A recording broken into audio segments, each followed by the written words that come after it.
everybody, and welcome back to yet another very exciting episode of the Friends Talking Fantasy Podcast. My name is Charles, and with me today, as always, is my lifelong friend and co-host, Dylan. I'm ready to talk fantasy with my friend, Charles. I am ready to talk fantasy with my friend as well, Dylan, but not just any fantasy today. Kind of an interesting situation we find ourselves in. It's a little bit embarrassing, not gonna lie, but for a long time now, we've been planning the 200 episode special. Dylan teased it over on social media that the 200 episode special is coming, and then it was like, we should double check those numbers, and we've actually only released 198 episodes, which means we are 2 episodes short. And because we filmed this whole, we're not filming, but we had this whole idea for a 200 episode special. You can't release it as episode 199. It just doesn't have the same energy. So it's a bad faith move.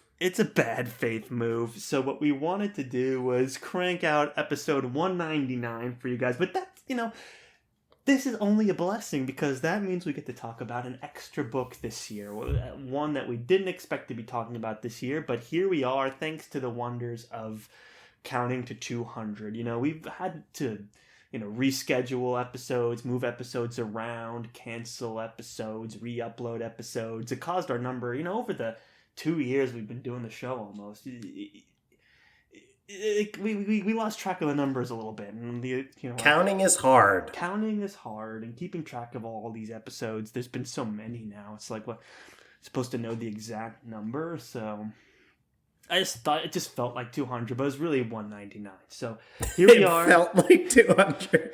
Here we are. I was close. Yeah, we never made any attempt to count. We're just like, it really feels like 200. Well, all my files are numbered, and they were numbered wrong. Honestly, it was lucky it was even close. Yeah, that's true. I'm thankful for that. We're only off by one. We're almost out of weeks of the year. We said we were going to end the year with the 200 episode special, and we still just might do it. But before we get into that, we do get... It's a holiday season miracle, though. You got an extra episode of Friends Talking Fantasy just because we can't count. Exactly. And you know what? It is a holiday miracle. It's an end of year miracle, and I'm looking forward to it. We were trying to think.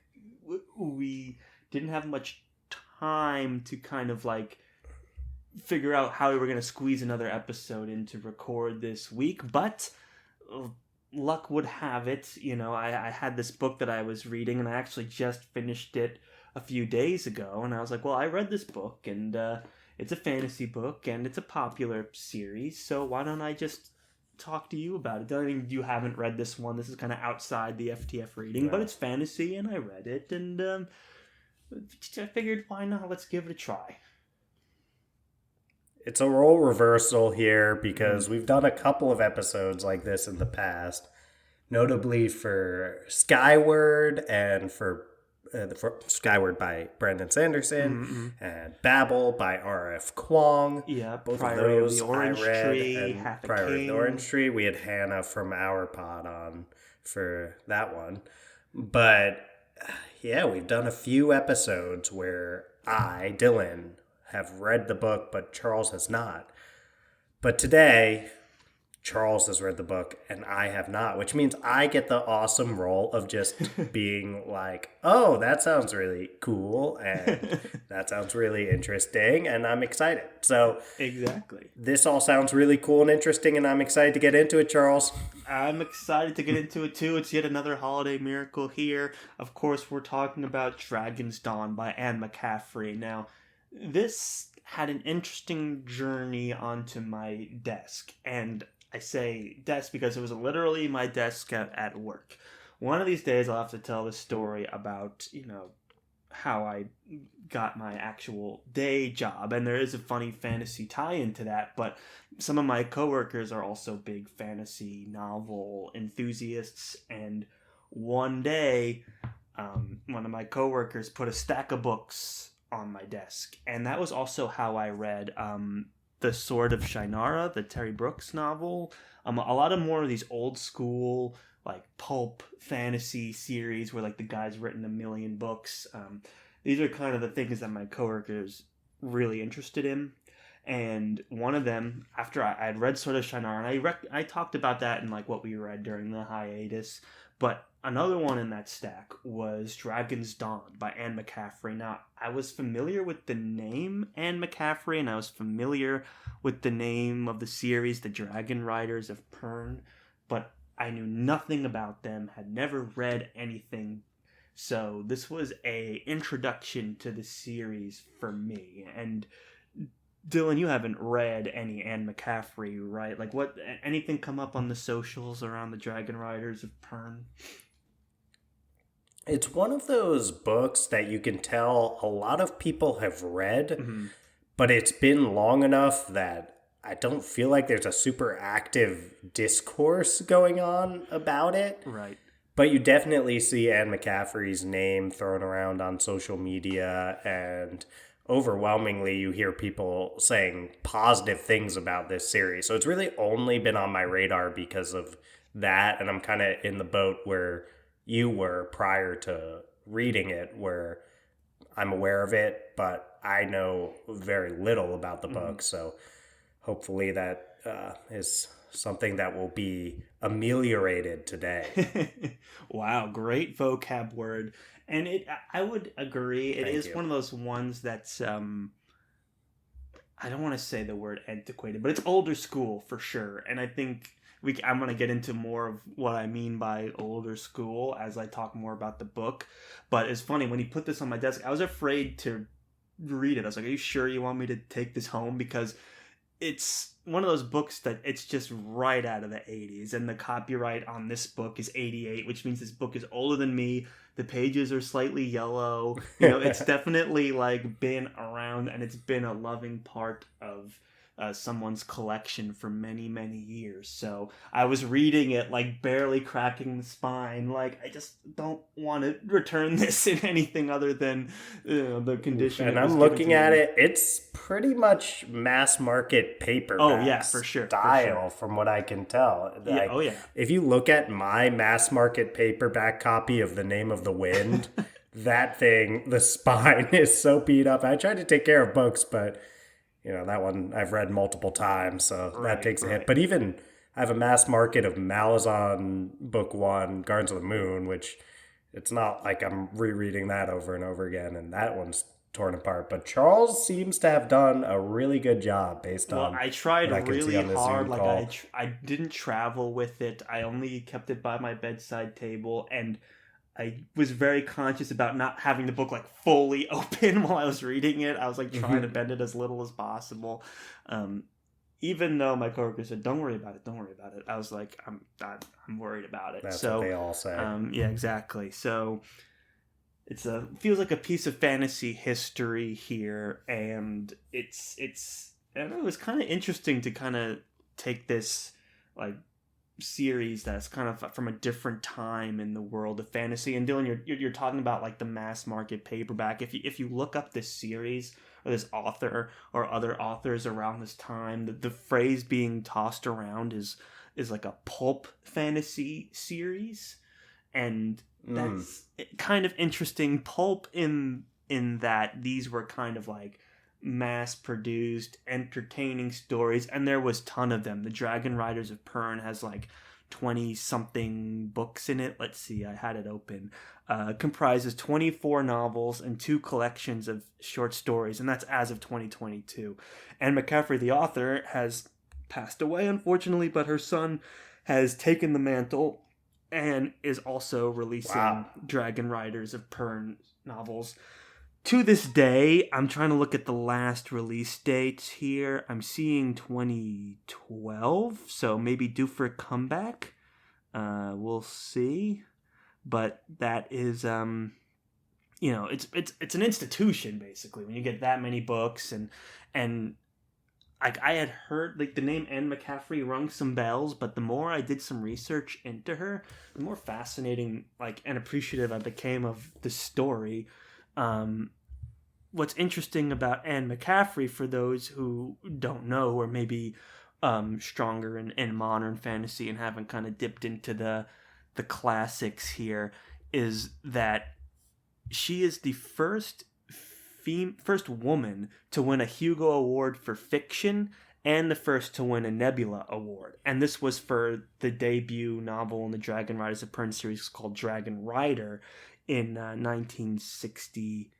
Oh, well, she won the Nebula Award for Dragon Rider in 1969, and then she won the Hugo for a novella called Where Search, which is also part of the Dragon Riders series, in 1968. So this was, a big deal in what has become now, like, you say paved the way for fantasy authors, and here's someone who in the, like, late 60s, early 70s was, becoming the first woman to win a Hugo Award for fiction, and then went on to, like, become a New York Times bestselling author multiple times over. Every time one of these books came out, like this book, what's interesting about the one my coworker gave me, and I was wondering why he gave this one to me first, is called Dragonsdawn. It's the 9th book in the Dragonriders of Pern series, but chronologically it takes place in the timeline first. So I think that's why he gave it to me. It's like, okay, like, that's the question. It's like, how do you watch the Star Wars movies? Do you watch them, like, do you episode 4 first or episode 1? So he gave me episode 1. Charles, save that for Roger, a Star Wars podcast, your vanity project with our friend Derek. Very true. I will save it for that. And we actually had talked about doing an episode on that and, like, coming up with, like, fun, different orders to watch the movies. And I had a fun time doing it, but maybe one day we'll record it. You never know. But anyway, I normally like to read in publication order because I like to go through the mind and the saga of the author. But in this case, this was the one put in my hands. This is the one that I read. Chronologically takes place first. And there's a lot of interesting stuff that goes into that. But this is this Dragonsdawn. And that's a little bit of background on Anne McCaffrey. And I will say her Wikipedia page, it's very impressive, but they did her a little dirty on the portrait photo on her Wikipedia page. I mean, she's got it like, it's just like a candid shot of her with like her crutches, like, and she's got like this, like, I don't know, like someone caught her off guard with a photo. I don't know, maybe someone in Wikipedia can update that with an author photo at some point. But otherwise, a lot of really interesting accolades and history on that Wikipedia page that I recommend checking out. But let's talk about Dragonsdawn.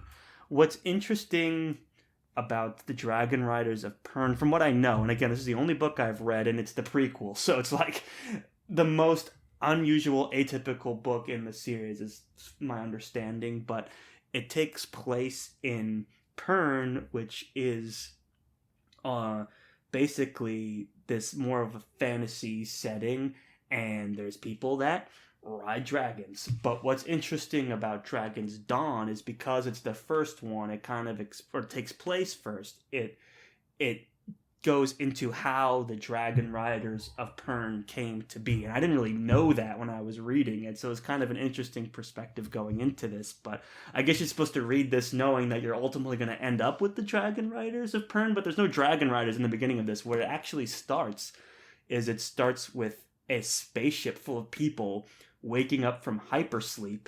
They left Earth and they're going to like colonize a new planet called Pern.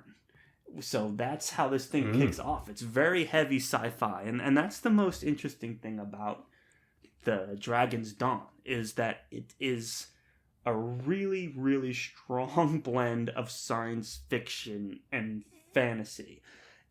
I almost get like, Avatar vibes from it, kind of, where you've got this technological society, they're coming into a new planet, and they're like taking what they've learned to try and live in this new, more natural, rural environment. So we're talking Cameron Avatar, not Last Airbender. Yes, we're talking James Cameron Avatar, and I get those kind of vibes. It's not the same thing. There's not like an existing like sentient life form, unless you count these dragon lizard things, but I can get more into that. But the whole premise is that you've got this group of colonists who wake up from hypersleep and land on a foreign planet, and they have all the technologies of an advanced civilization that can do advanced space travel, and like they have all this science on genetics and bioengineering and flying spaceships and all this other stuff, and they land in this totally like uninhabited natural environment, and they're just trying to colonize it and make a new world for themselves. And along the way, the interesting thing that happens is there's this rain that they call like the fall. They call them fall. And what it is, it's like, imagine just like a rain cloud, but instead of rain, it's like a parasite that will eat any living thing or biogenetic material. So it will like eat through stuff, and then if you're caught in it, you'll die. You'll get eaten and die, and it's very frightening. And it comes out of nowhere towards the beginning of this book, and they're trying to figure out how do you combat this force of nature that basically just eats any living thing. And that's when they find these little dragon-like lizards that are able to breathe fire and eat these things and smoke them out with fire. And so they work really hard because they're still got all this sciencey stuff from leaving Earth to bioengineer and use genetics to create bigger dragons that they could ride and that could shoot fire and that could teleport and all this other stuff. And then there's people there's the scientists that have the genetic angle, and then there's the like guys who were like, they were horse riders back on Earth and they just want to be one with the animals, and they're the dragon riders. So they're kind of working together to create these what become dragon riders. To, you know, I don't want to go through the whole story, but that's kind of how this thing kicks off. It's like, how do we take like our understanding of like animal behavior and our understanding of genetics to take on this like natural disaster like rain that kills humans. So that's the whole premise. So it's really interesting. It's got colonization vibes, it's got bioengineering vibes, genetics, animal studies, like some really cool things in here. But what impressed me most was how ambitious the blend of sci-fi and fantasy really was. I think my understanding is most books in the series are way more fantasy leaning, but this one is heavy sci-fi, and it reads like a science fiction book too. I don't know if and that, you know, kind of weighs on my recommendation for fantasy fans, because you have to be interested in reading something sci-fi, because they have like town hall meetings and they're trying to decide what to do, and some people want to leave and some people want to stay, and some people have different ideas on how to fight this force, and different ethical questions come up, and there's military and government and like all this other stuff that you really have to, you know, have a appreciation for sci-fi to enjoy. But it's all in here, and it's a unique offering in that way, how Anne McCaffrey was able to balance the science and the nature without it being like Avatar, where it's like the robots are bad and the Na'vi are good. It's like, well, everything's good, and there's another threat that we're trying to, through trial and through error and through science and through our mutual like beneficial symbiotic relationships with each other, fight and survive. And that is to me a much more interesting premise, because science does have a lot to offer to these kind of situations. It's not just like we cut down the trees to make the machines. It's like, no, they're working together, and that's the most interesting thing about it. And that's it's the Dragonriders of Pern. Really fascinating stuff. That's interesting. It sounds like there's some of that moral ambiguity that we associate with later works in the fantasy genre. I think oftentimes when we think back to a series that, it sounds like this one was 1988. Yep. According to the copyright here, it says 1988. A series that started in 68. Yep. Which is not even 2 decades after Tolkien wrote the first Lord of the Rings book, The Fellowship of the Ring. So it's That is placing you in a totally different time. I think we usually think of the older fantasy series, the ones from even before Charles was born, as being typically dividing things into they're the good guys and they're the bad guys and good and evil. But this sounds like it has more complexity, even though it has that pulp fantasy label to it. Right. And its themes, like modern fantasy has very complex themes and character work in it. And this is not that in that sense. Like, I think the pulp aspect of it is it's not too hard of a thinker in terms of like trying to figure out like why are we here, what's the meaning of life, and all that stuff. It's not here to make us suffer like a grim dark Why should novel. I read it then, Charles? I know, right? Why, if it's not going to provide me with the ultimate meaning in life, Charles, then why should I read this book? That's a good question, and I think it's just meant purely to as surface level entertainment. But the surface level entertainment that it offers is a lot more intricate than you would expect. I think pulp almost does this book a disservice. It's because it has a really interesting, like, I would say anyone interested in biology should definitely pick this up because it's kind of a fun way to work biology into a sci-fi fantasy novel. But it's really like man and dragon versus nature, kind of. But the dragon doesn't exist yet. They make the dragons. I don't know, it's interesting. And there's a lot to offer in the like 360 pages that makes up this book. And it comes from this older style of mixing sci-fi and fantasy, like much more intertwined. I think these days they're so separated, but there's not really too much of a magic system here. I mean, the dragons are kind of supernatural, and these like invasive thread species are invasive too. Like have this kind of supernatural quality to them, but there's no magic. It's all like, oh, dragons can teleport and breathe fire and fly. That's interesting. Can we breed those into larger versions that could carry a human? Like, how many generations of dragon do we have to breed to get to that point? And how many years is it before we can get the female dragons to breed another generation? And then, like, can we compare that breeding schedule to all of the like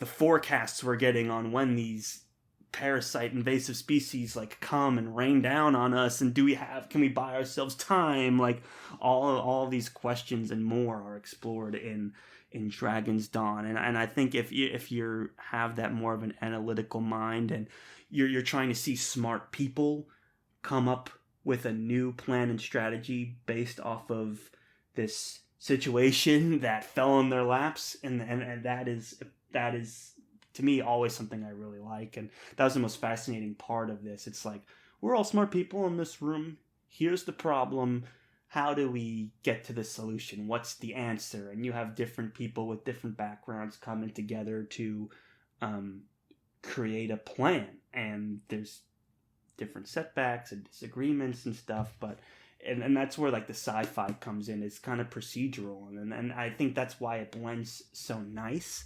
I would say this, if I had to give it a ratio, I'd say it's over 50% sci-fi, maybe 75%. So that's something to consider, but it's unique. And when I think back of all the books that we've read this year, which are all way more modern fantasy, I'm trying to think of like, so many of these books we've read have come out in the past couple of years. Many have come out this year. It's just a different way of telling a fantasy story, and it almost reminds me of, Dylan, when you described this one. I forget the name of the book, but it was like written very scientific, and it was a person studying dragons. Do you know what book I'm talking about?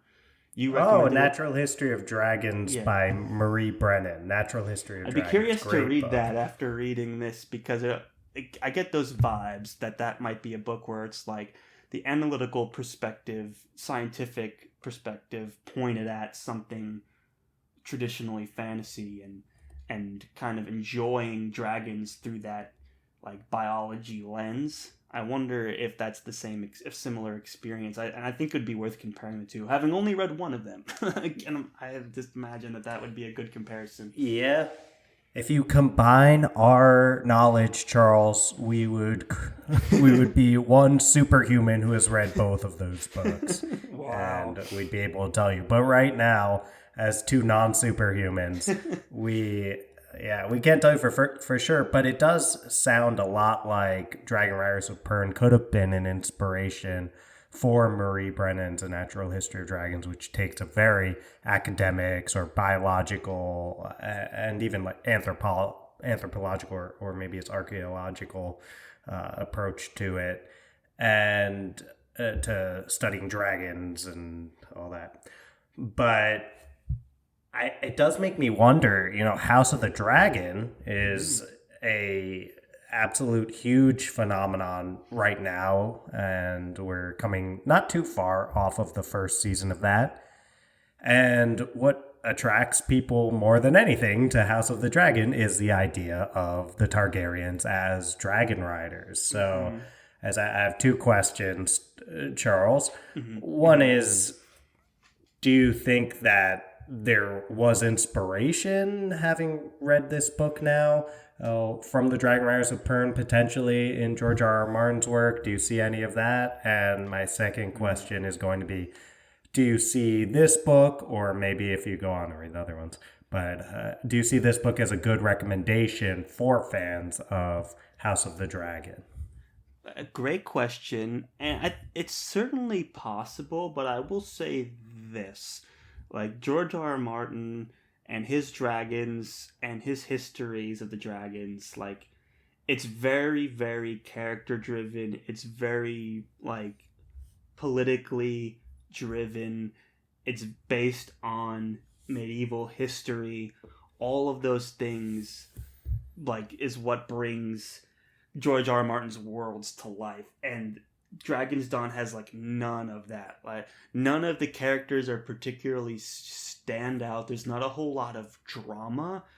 It's very like cut and dry sci-fi fantasy. Here's the situation, here's what we're doing. There's not like, and then they had this little side feud, and then these two were in a relationship, and then he's having a relation with his twin sister. It's like it just like that kind of intrigue. There's no intrigue. So no incest, Charles? No incest and no intrigue.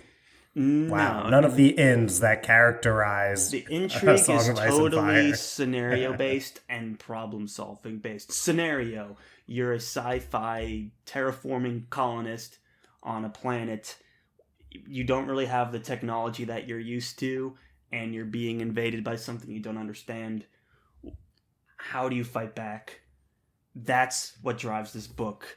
What drives George R. R. Martin's books is like the characters and the politics and the scheming, and none of that is here. So the only similarity they have is the respect towards dragons, and it's certainly possible that George R. R. Martin has read all of these dragon stories and was able to pull what he liked. There's certainly the relationship, the connection between the dragon rider and the dragon is something that's explored here. I don't know if Anne McCaffrey was the first to do it, but they have a mental link and connection, and they're able to actually communicate telepathically. Like, dragons can't talk verbally. They can make noises and gesture and all that, but when they communicate telepathically, it's written out in English, like, "Hey, I'm hungry. What do you want to eat?" Kind of stuff. Like, it's like, like where tell me where to go and I'll go there. Like, that's the kind of, and it's written in italics, and like they're actually having a conversation. So there could be something there about this like mythical connection between dragon riders and dragons. So if you're interested in the actual like, what is that connection like and how do they get there, then maybe you'd want to give Dragonsdawn a try. If you just want to read the greats in fantasy throughout time, George R. R. Martin being one of the modern greats, and Anne McCaffrey, you got to put respect on that name. First woman to win the Hugo Award and the Nebula Award and written like 20 New York Times bestselling novels. It's like, you to for sure read it, and just to see how far we've come and like what's popular fantasy these days. Like, I don't know if this would be considered popular fantasy today. I think it would be considered too, I don't want to say dry, but almost too like academic, and the cover is very retro, but not in a way that I think would make a comeback, like a Stranger Things kind of retro. It's really like a dated retro, and I say that with all the peace and love in the world. But this book, like, no one was like interested in picking this up after me. When they saw me, they're like, oh, interesting, and like didn't want nothing to do with it after that. So it's like, okay, well, it might need a little bit of a rebranding, refresh, but the story is here, and I would say maybe if you're a sci-fi lover and want to dabble in fantasy, this could be a good transition, like wean yourself from one to the other. Like, maybe if I like the Avatar relationship because there's a lot of parallels there.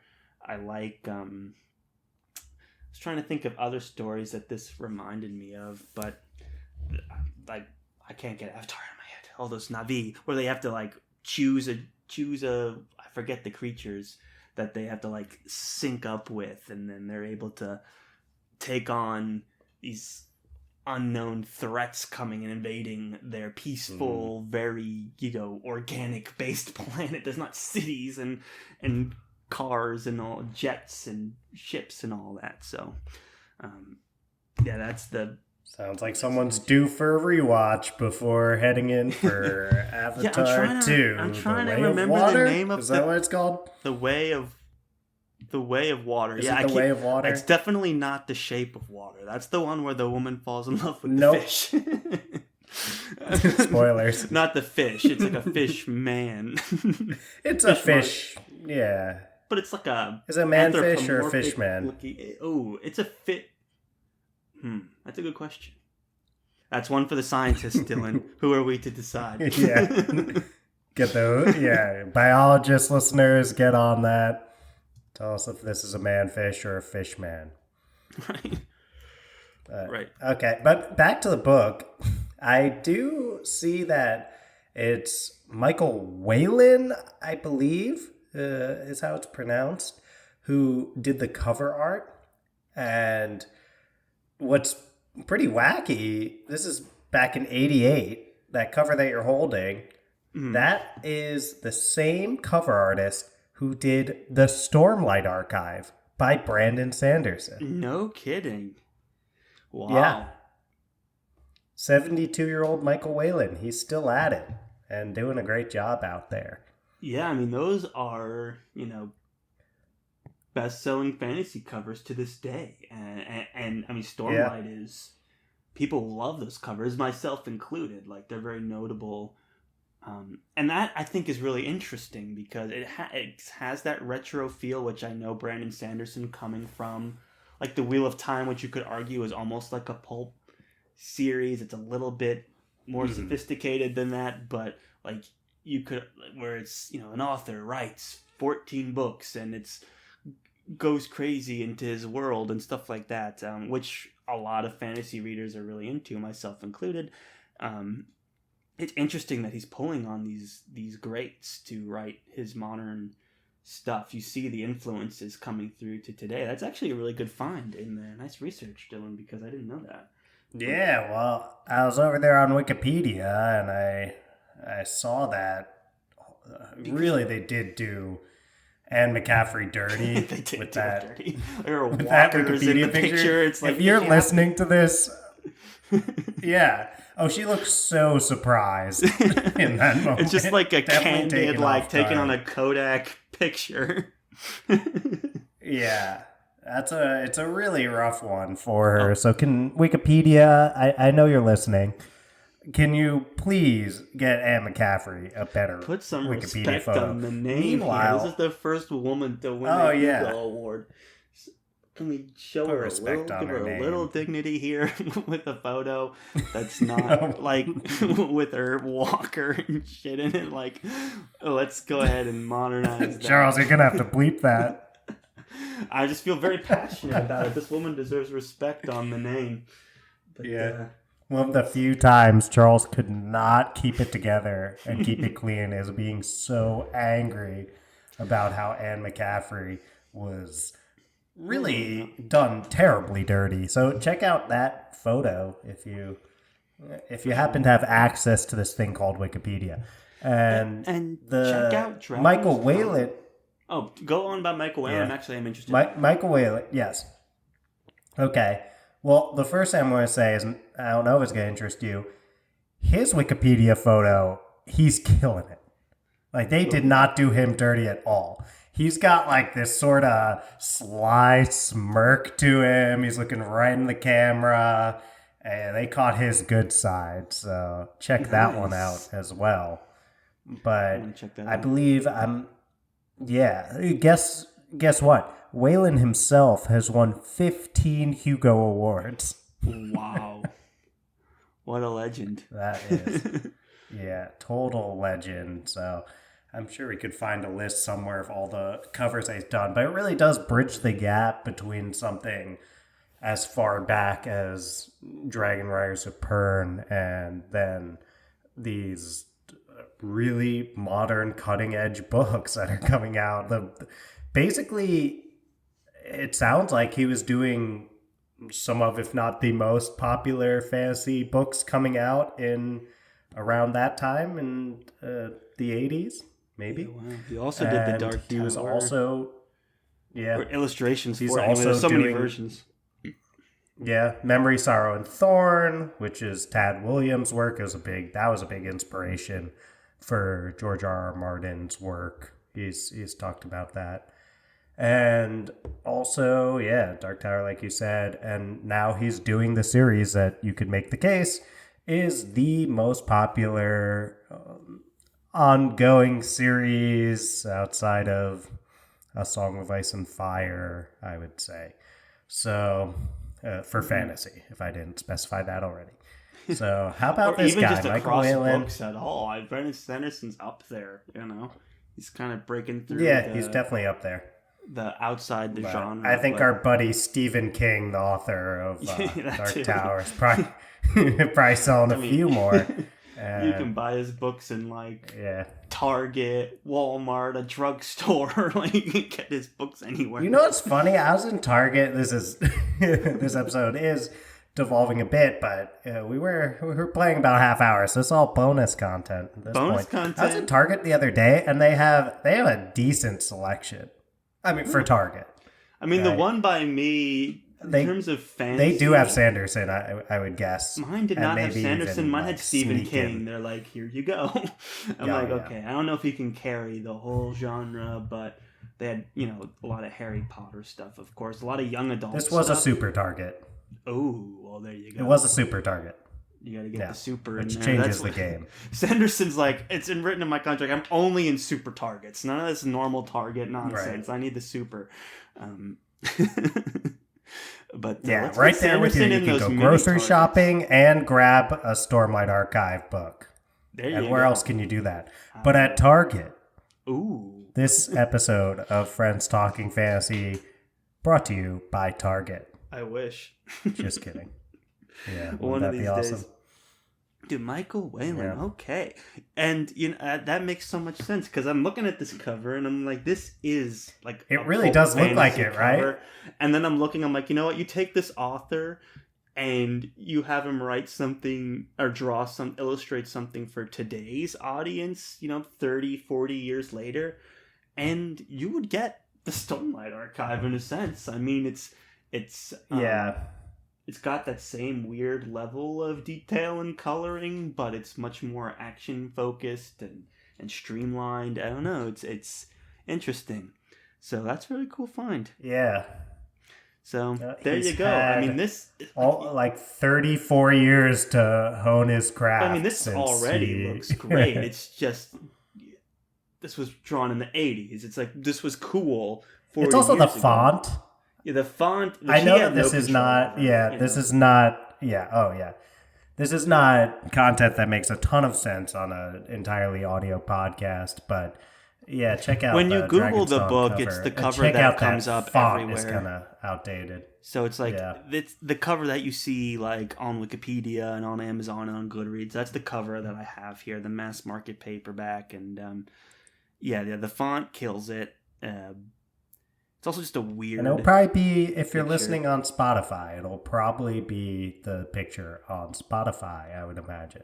Probably. Either that or We'll we're using Anne McCaffrey's Wikipedia photo. God, I wouldn't do it dirty like that. I'd find a nice picture of her. We put respect on the name. You gotta put respect on the name, and that's the thing I want to say. Like the kind parting words on this book is, look, Anne McCaffrey. After reading this book, after reading up on her, complete legend, and rooted in so much fantasy that we love and enjoy today, whether it's the Stormlight Archives, Game of Thrones, Avatar: The Way of Water. You can see how this one little like butterfly had this effect that we are getting to enjoy way later on in fantasy. And while we may have grown past a lot of the like actual storytelling style in this book, there is a lot of unique offerings to enjoy in this story, especially if you're a sci-fi fan, especially if you're a biology fan.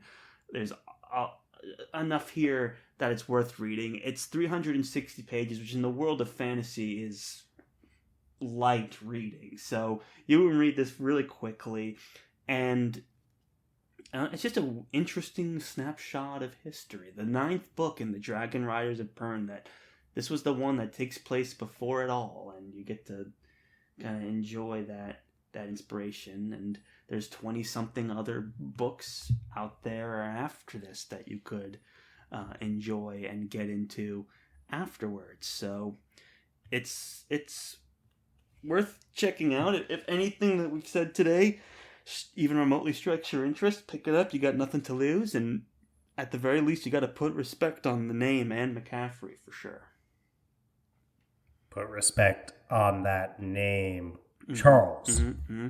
That's pretty cool. It sounds like there's a lot of reasons to grab this. Sounds like it could be a palate cleanser. Sounds like it can be a bit of a history lesson for those of us who like to look back and try to understand how the genre has changed and evolved.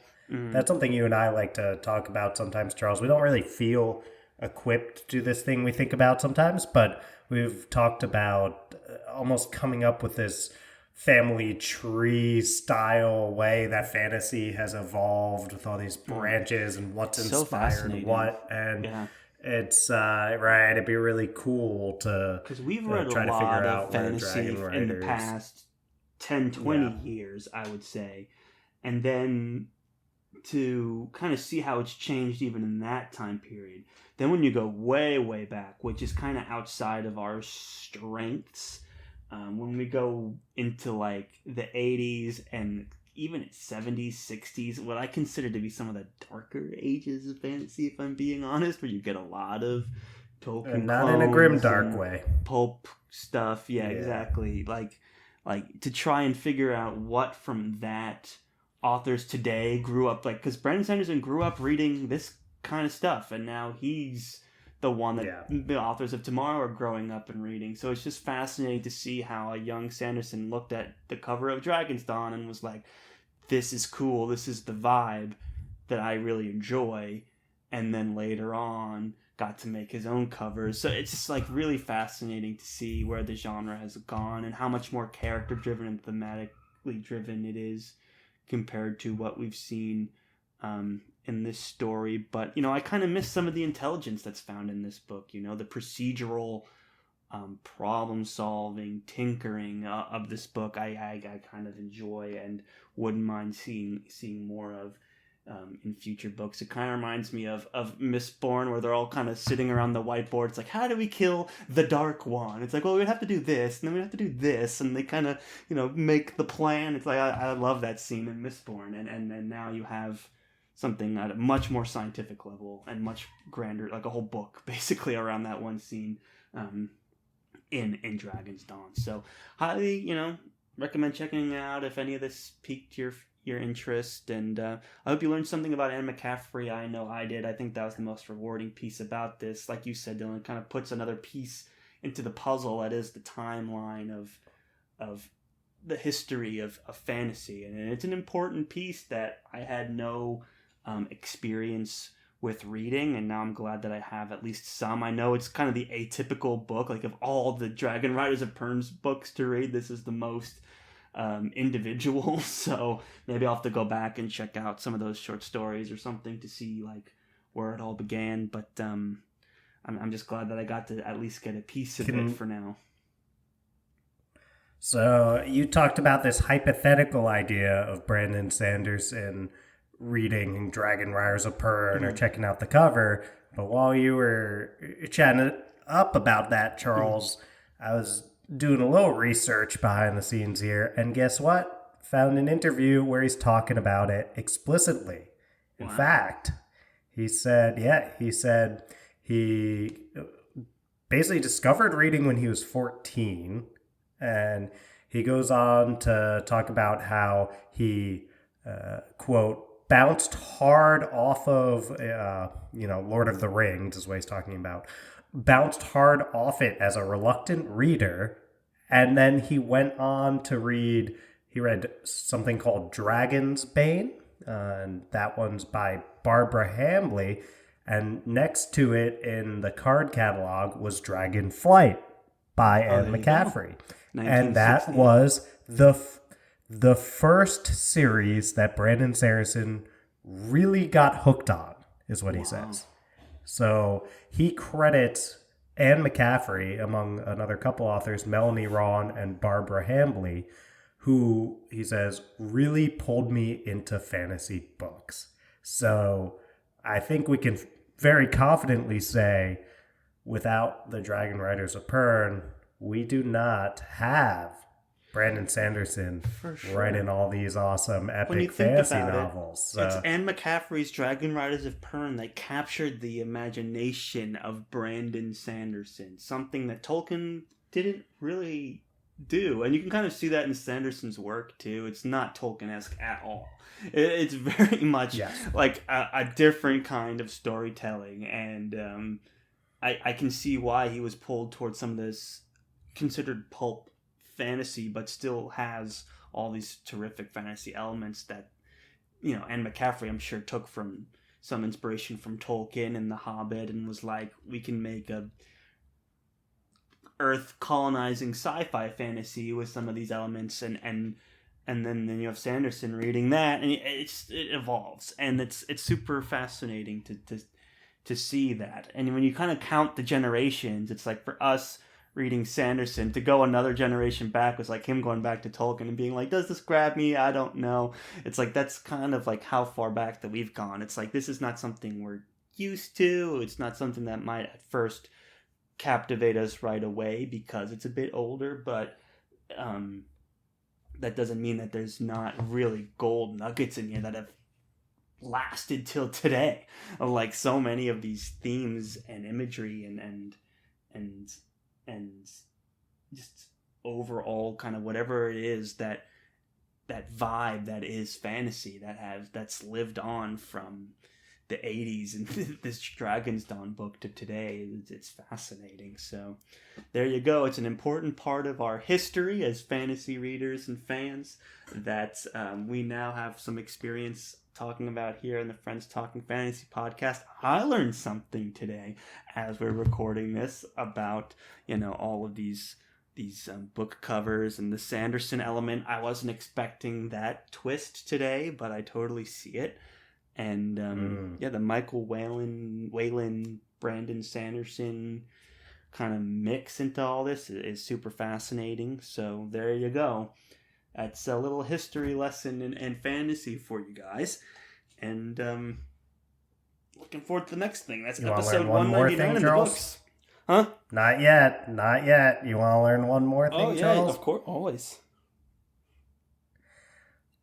Anne McCaffrey comes from the long list of incredible authors, including friend of the show, Nick Martell, who we interviewed just recently, who lived on Long Island Wow. for a substantial amount of time. In fact, it says on her Wikipedia page that she and her family moved to Sea Cliff, Long Island.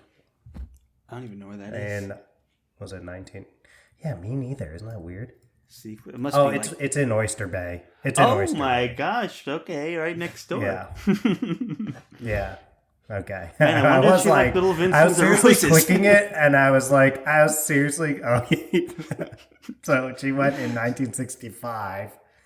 I don't know when our favorite pizza places were established, but I'm getting Little V's vibes Cliff, from Long this. If I Island. gotta be honest here, but More you never so know. than Roses. Yeah. Like, there's not a lot of. I don't get a lot of like specialty slice kind of vibes. I'm getting like, you got your pepperoni, your cheese. You know, that's what I'm getting from No this. But I cold could be cheese wrong. even. Not in 65. No. So when she moved, and that's when she became a full-time writer, was on Long Island after moving in 1965 over in Oyster Bay, not too far from where Not far we at all, grew the up, town you and me, next door, Charles. basically, yeah. And yes, yes, and not too far from where our buddy Nick Martell grew up. Far at all. And I think we, obviously, F. Scott Fitzgerald spent a substantial amount of time on Billy Long Joel, Island as not well. an author, but, Billy very Joel, talented a musician. fantastic writer in his own right, not necessarily writing novels, but lyrics, writing yeah. incredible lyrics to songs. So I mean, you wrote scenes at an I mean, Italian what- restaurant. Bottle of red, bottle of white. I mean, come on. Piano Man? totally. Yeah, Yeah. brilliant. Brenda and Eddie. Exactly. We didn't start the fire, all those They were the events. popular steadies, but and they were the king and the queen at the Oh, time. don't even get us started on all the On Brenda whole and Eddie. song. But I can do a lot of We Didn't Start the Fire. you can do a lot of Billy Joel. Actually, I wouldn't doubt it. Yeah, off the top of my head. But we'll save that for bonus content on our non-existent page. Do you want to see Dylan recite the lyrics to "We Didn't Start the Fire" from memory? Let us know over on social media. Just send fire emojis, and we'll know.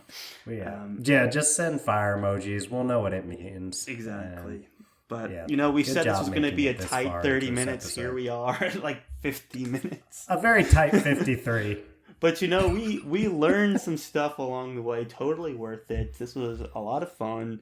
Getting to look at these, they're new to us authors, but they have such a rich history and influence over the genre. There's so much that we discover and find interesting about them because of all the connections that we're able to make from what we know about relatively modern fantasy. So we could spend all day just going down the rabbit hole of these things. And I'm sure if we picked another author out of the hat from the 70s and 80s, we would be doing something very similar. But there you go. Anne McCaffrey, New York Times bestseller, Dragonsdawn. Yep, Dylan, thanks for listening to me talk about this book, and thank you for bringing some of those fire Anne McCaffrey facts over my way. That was great. Well, I didn't start the fire, Charles. It was you who read the book and came in with all those hot takes. So, Just don't tell Billy Joel. those hot takes. Yeah. Don't there's only so much we can say of the songs, or we will be liable to get sued. Exactly. It's a thing. But there is something else that I could start. That's a song that won't get us sued. Oh, you could get that sweet, sweet outro music pumping, There Charles. you go. So allow me to get that started for us. Thank Harry you Truman all Doris. so much for listening to yet another very exciting episode of the Friends Talking Fantasy Podcast. If you like what you heard today, if you want to support the show, if you want to reach out to us, do that over on the socials. That's at the FTF Podcast on Instagram and at the FTF Podcast with a number 1 at the end on Twitter. And now, Dylan, if someone was listening to the show and they like what they heard and they wanted to support even further than just following and communicating with us over the socials, what can they do? toss 5 stars to our podcast. And you can do that now on Spotify. That's where most of you are listening. And it's just 2 clicks at the top of your podcast feed for Friends Talking Fantasy. You can also give us 5 stars on Apple and write a review if you are so inclined. But just listening is more than enough. We really appreciate you sticking around this long. I know this was kind of a loose episode, but we had fun recording it. And we're so excited to be bringing you the 200th before too long. Can't agree more, Dylan. Thank you all so much for listening. We greatly appreciate it. Episode 199 in the bag, confirmed. You guys are the best. Thank you all so much. And as always, go forth and conquer, friends.